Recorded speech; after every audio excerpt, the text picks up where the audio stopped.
Today I'm diving into a topic that I think has been left in one of the last remaining taboo categories. And I don't even know if I should say one of the last remaining. There are still so many. But that is the topic of menopause. Our moms did not really talk to us about what actually happened during this stage of life. And I remember back, as I think back on my childhood, I think we were kind of the generation who got the period talk. I remember my mom ordered this box. She probably saw it on a commercial or something.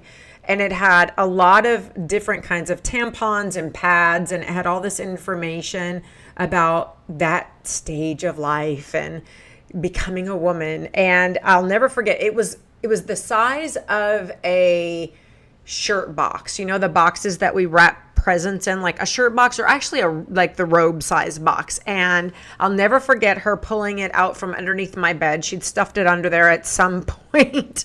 And she took me in my room, and it probably took a lot of courage for her to do this. And I kind of chuckle at it now, but she pulled this box out, and on the top flap, where you open it, it had this sort of cartoon abstract kind of drawing of a girl who was running and a girl biking and a girl swimming and doing all these active things, I guess, to convey the idea that, having your period doesn't have to slow you down. You can still do all these active things you like to do.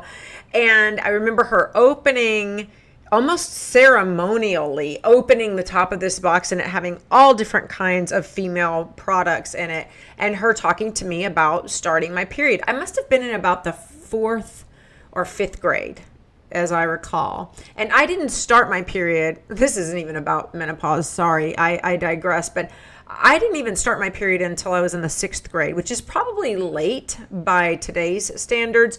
But when I was a kid, that was probably about the time a lot of the girls started their periods, like 5th and 6th grade. So she had to talk with me in time, right? And then it was kind of left to me so that I could be independent and not be embarrassed and have to ask her for feminine products. And again, I think this was a really tough discussion for my mom to have. And I always kind of thought of my mom as more of a progressive, cool type, I guess. She was kind of sheltered herself, but she really tried to do the right thing and be the good mom and have these kinds of conversations with me. Although I don't ever remember getting the sex talk, but again, I digress. My point with all of that is I think many of us probably had moms who had the conversation with us about starting our periods, but they weren't comfortable enough or didn't even know themselves enough about this menopausal phase to have that conversation with us. So I distinctly remember when I was about 15, 16 years old, and I was a handful, let me tell you. But I remember thinking my mom had lost her damn mind. Like, seriously, I thought she was crazy. And I told her that a couple of times, so disrespectful.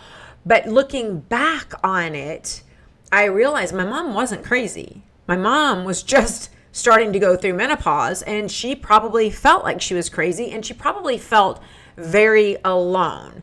And so she didn't have the words and the knowledge to talk to me about what would happen at this stage of life, for sure, and was struggling with it herself, I'm certain. But when I think back to our mother's generation, those of us who are in our 40s, 50s, early 60s even, conversations about menopause were just shrouded in secrecy, or they didn't happen at all. And I think a lot of different factors contributed to that silence. Like I said, societal norms were different. There just were not discussions, especially open discussions, around women's health issues. They were considered taboo topics. And so menopause was, I think, seen as this private matter that was definitely not to be openly discussed. And frankly, I don't even know that doctors talked with women about menopause, because medical knowledge about menopause, its effects on women's health, those were they're limited today, quite frankly. I have female clients who are physicians who tell me they did not get the training in medical school to help women through this stage of life. They don't know about how to help themselves, and that's why they come to me, obviously, for help in my 12-week program. But they don't know how to help their patients. And so definitely, even today, there's a huge gap in the medical community and in educating our healthcare professionals, doctors, nurses, and the like, about menopause and how to help women deal with it and navigate their way through it in a healthy way. And so our parents, our moms, definitely didn't get that expert help, even from their physicians. So there was a definite lack of knowledge and expertise in the area. There was also a significant lack of awareness and understanding about the physical and the emotional changes that women experienced during this time. Our moms also, I think, were of a generation that they internalized this idea that menopause, the change, was a sign of aging. It was a sign of weakness. And all of that shame and the unknown that was wrapped around it contributed to them not discussing it. And they may have even felt like admitting to the challenges of menopause would somehow diminish their femininity, certainly, make them seem less capable. And think about, our moms were in the workplace. Many of them were. We were the latchkey kids, right? So we had moms and dads in the workplace. And our moms faced an even tougher uphill mountain to climb than we do in the workplace. And so if you got into your 40s and 50s and started having some of the brain fog and some of the mood swings and the physical changes that go along with weight gain that happens, and a lot of that kind of both internal and external change, emotional change, cognitive function change, physical appearance change, that certainly contributed them to being a target at work, or at minimum, their capability being questioned, right? I mean, it wasn't that long ago that women were considered crazy when they started having menopausal symptoms. I mean, we could go into the history of what, the terminology that was used and hysteria and all of that. But you think about the progression of awareness and understanding around menopause, and certainly our moms were of a generation that they had to worry about how those effects were going to implicate their potential ability to advance their careers, to promote, to be successful, right? So as a result of a lot of different factors, women were just left feeling isolated. They were definitely unprepared as they reached this stage of life. And that kind of isolation can be incredibly difficult, to say the least. Then you have to kind of have that context, I think, to understand why we didn't get talked to about this and what would happen to us. And so it's difficult. It leads to a lot of difficulty in managing and navigating life. It leads to a lot of difficulty in understanding how your body is changing and maintaining a healthy physique, maintaining a healthy, mental state, maintaining a healthy physical state. And you combine all of that with the common misconception that there's nothing you can do to alleviate any of these symptoms, and you're definitely not going to avoid gaining weight during this phase. And it becomes so vitally clear why expert support is so crucial for those of us in our 40s and 50s in terms of navigating this stage of life in a healthy way. Now, think about this too. When we get to our 40s and 50s, we are no longer at the end of our lives like the generation before us and the generation before them thought. Our longevity of life has lengthened to the point that when you hit 40 and 50, you've only begun. We have only lived about half of our lifespan, right? So it is vital that we learn how to navigate this space, because we've got another 40 or 50 years to live. It's not over, folks. So it really is essential for us to understand we're not alone in this struggle, to find a support network, to find credible expert help, not just with the friends and family supporting us in our immediate environment, but with online communities like the one that I run in my total wellness group, so that women can come together and talk about these subjects and get credible strategy and real research-based information. But also, besides connecting with other women in a similar experience, we've got to get connected with expert help so that the knowledge that is beginning to grow can be passed along. Places where you can go to someone and get advice, get the much needed emotional support, the understanding for yourself about not only what is happening to you, but how to navigate that space physically and emotionally. So it is absolutely essential that we stop living behind this shroud of secrecy about this stage of life, this embarrassment and this shame that I think has come with this change, right? We also, to go back to what I was saying a little bit earlier, it's vital for our physical health, our physical well-being, living an active, productive, long life with a quality of life. It's just absolutely vital that we have this understanding. We have places that we can go to get the information that we need so that we can just improve our overall health during menopause. And so, of course, things like, engaging in some type of movement and exercise and understanding how to eat for the stage of life, all of those kinds of things need to be readily available for us. And we need to be able to just really get help navigating this transitional stage. It is super important for us to keep in mind too. I think that just like beginning to have a cycle is a natural stage, a natural part of life, so is menopause. We have a right to be supported. We have a right to understand and be informed about this stage of life.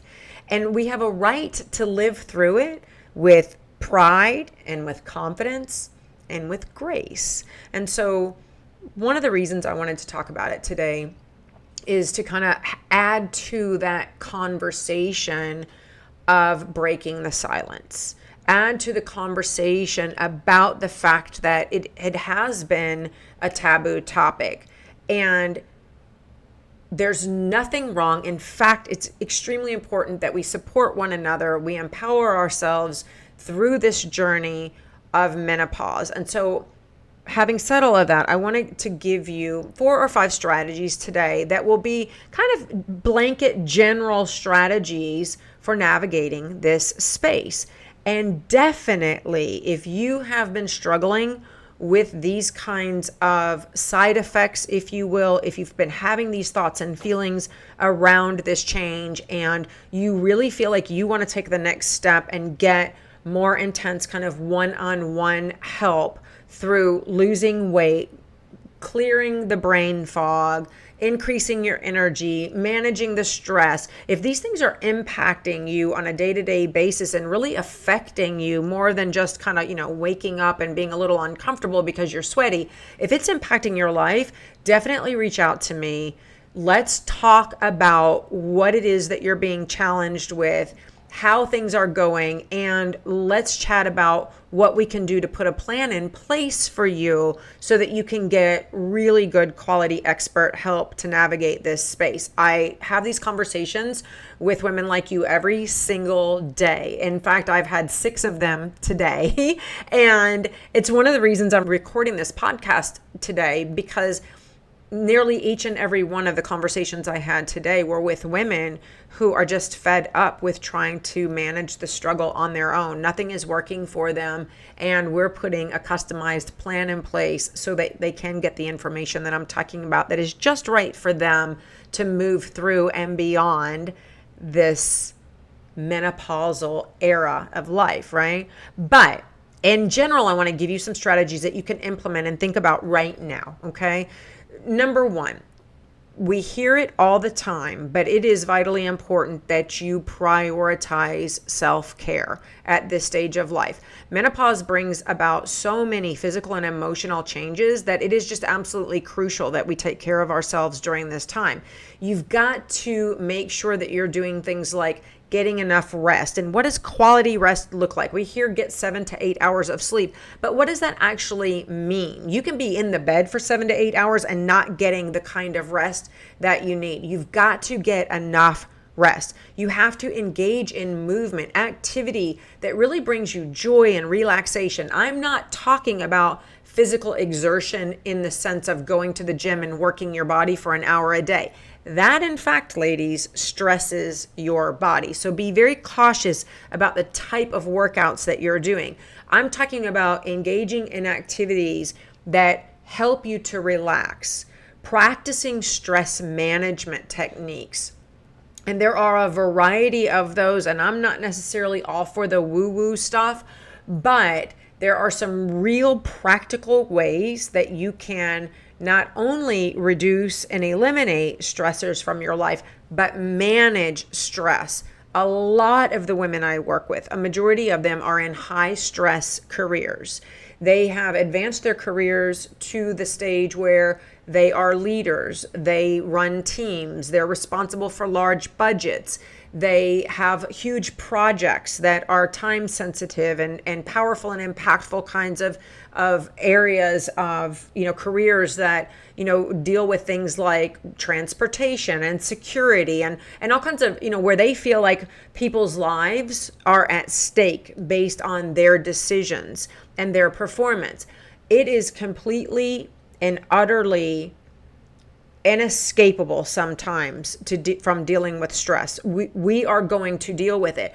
The important thing is knowing how to both identify different types of stress, both internal and external, and then manage those stressors in a way that does not negatively impact your health. And that is your brain health, your gut health, your physical health, your endurance, your ability to stave off illness and disease, reduce your cardiovascular disease risk, reduce risks of cancer. It is vitally important that you be able to take care of your well-being in that way and navigating menopause with what I would say is resilience. It is getting through it in a way that you are much more productive, not less productive. You are healthier than you were coming into it.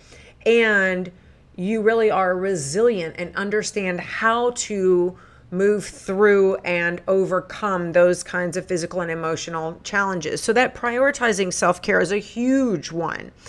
Number two, let's go back to staying active, and I'm going to expand on that just a little bit.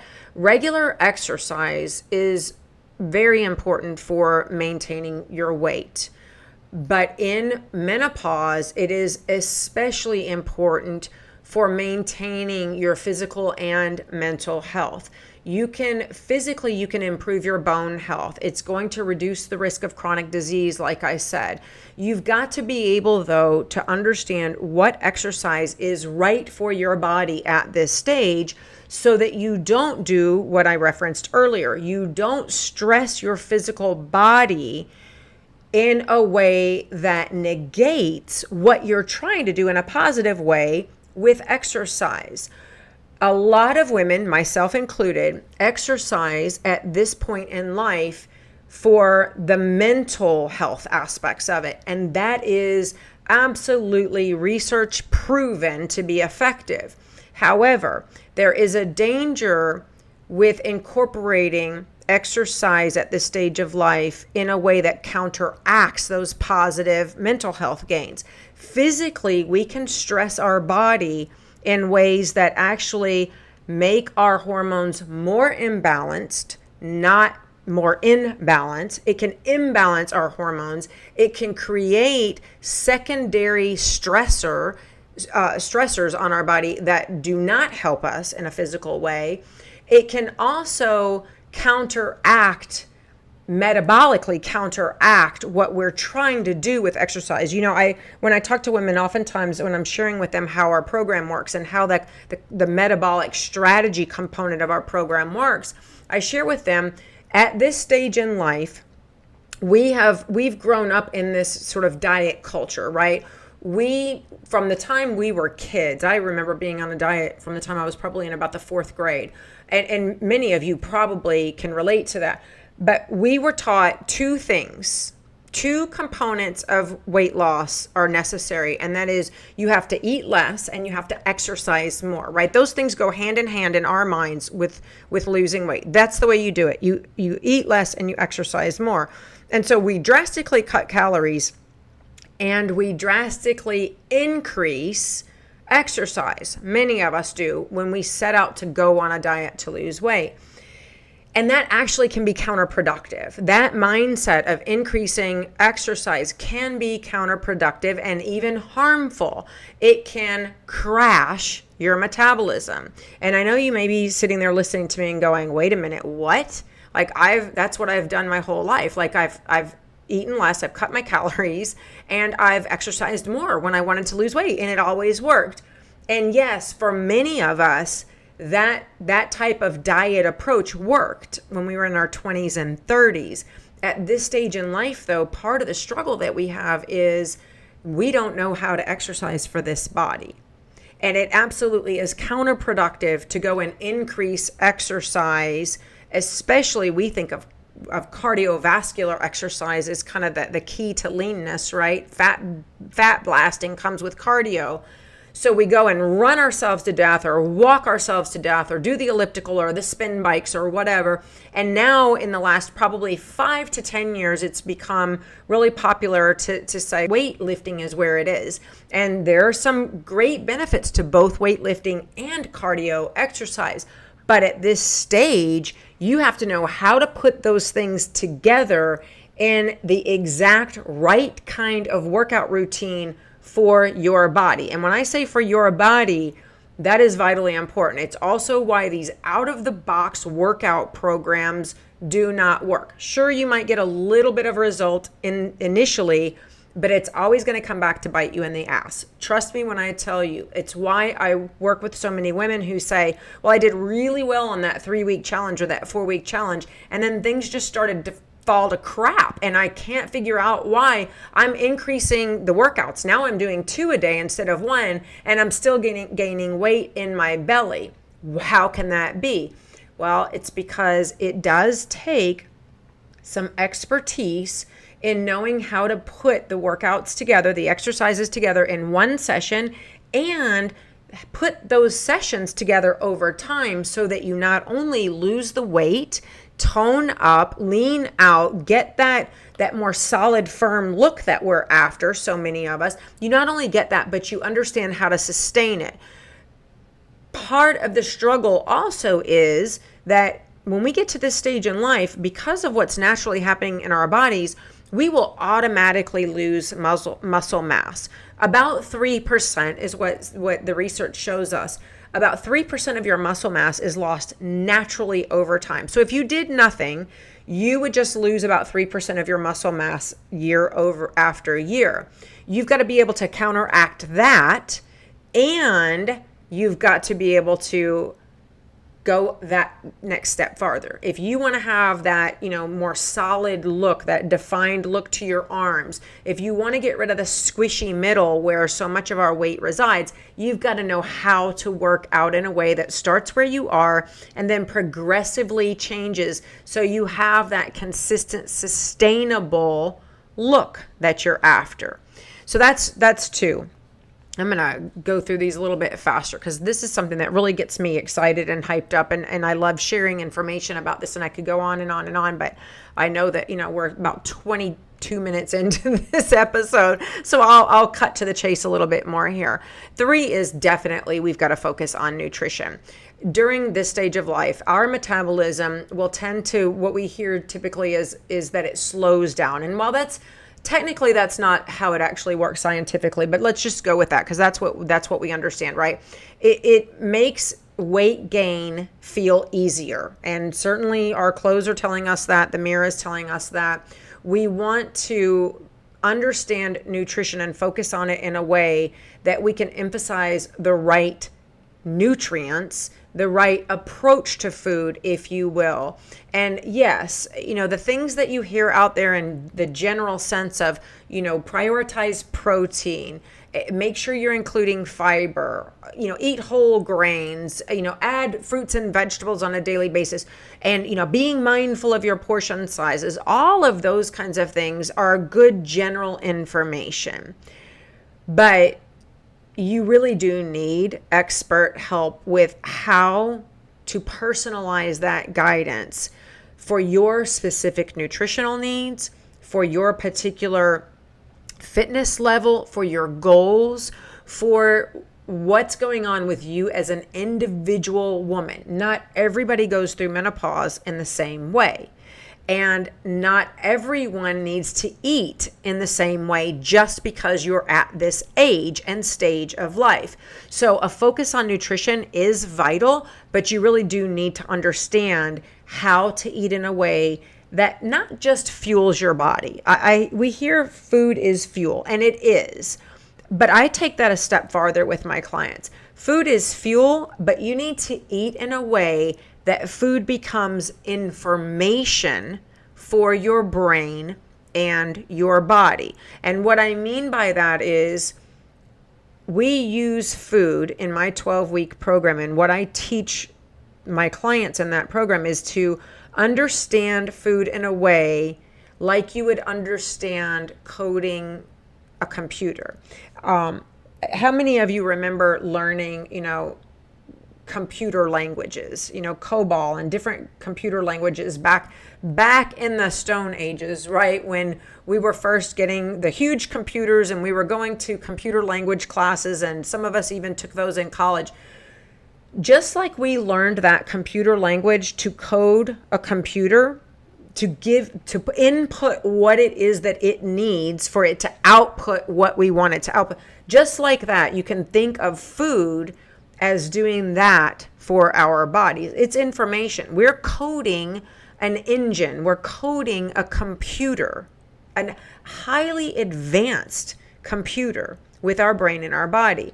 We've got to eat to fuel, but we've got to, more importantly, eat in a way that informs our brain and bodies so that the output is our desired goals emotionally, physically, cognitively. All of that comes from nutrition, or a majority of that comes from nutrition. So it's really important to have that expert help, and from someone who really understands hormones, metabolism, how our body and our systems function at this stage of life and what it responds to. And then one step farther, understanding and monitoring your body's responses and being able to make adjustments from that. That is one of the keys, I think, to our clients getting such great results, is that ongoing coaching and monitoring, particularly with nutrition, so that we can tell you what is the next best step that you need to take to continue to get the results that you're after. And strategy number 4, I'm going to put a little bit of a disclaimer on. A lot of people out there in the wellness and weight loss and female healthcare industry are divided on this topic of hormone replacement therapy, or HRTs. And this topic goes through cycles of understanding, if you will. For the longest time, it was considered completely wrong and bad for you to take HRTs. And then, there's the whole like hormone replacement, the creams and the pellets. And let me just tell you, here's where I kind of fall on this controversy. HRTs can definitely help some women manage the symptoms of menopause, hot flashes, night sweats, mood swings. There are definitely potential positives from incorporating HRTs. There are benefits and risks, just like with any other kind of medication, if you will. And so you want to talk with a trusted healthcare provider, a medical professional, about whether that is an option that is right for you. But it should not be an option that is necessarily an absolute, and it should not be off the table. That is a very individual decision. There are some women who have greatly benefited from taking HRTs under the care of an expert physician. There are women who I have worked with who have gone off of HRTs in consultation with their healthcare professional as a result of working through a program like mine that addresses in a more natural way hormone balance and metabolism. It is something, though, that you need to consider, and you need to be in consultation with someone about making that decision, because a healthcare provider can help to guide you through that decision-making process. You also need to be monitored by a trusted, highly qualified healthcare professional if you make the decision to go that route. Again, I am not necessarily advocating for it. I'm not necessarily advocating against it. I'm saying that it can be a potential benefit to some women. Where I think, and this is just my opinion, where I think we go wrong is that we try to take too many Band-Aid medications to deal with these kinds of issues. So often I hear women tell me that they went to their physician, whether it's their OBGYN or their family practitioner, and they presented with symptoms like hot flashes, like, short-term memory issues or cognitive fog, brain fog, if you will, and any number of other kinds of issues, including weight gain, all right? And their doctors have said things like, oh, well, let's check your hormones, and they'll do, a little blood test and look at their hormone levels, and then they're like, lo and behold, your hormones are a little bit off. Well, yeah, duh, I'm 52 or whatever the case may be.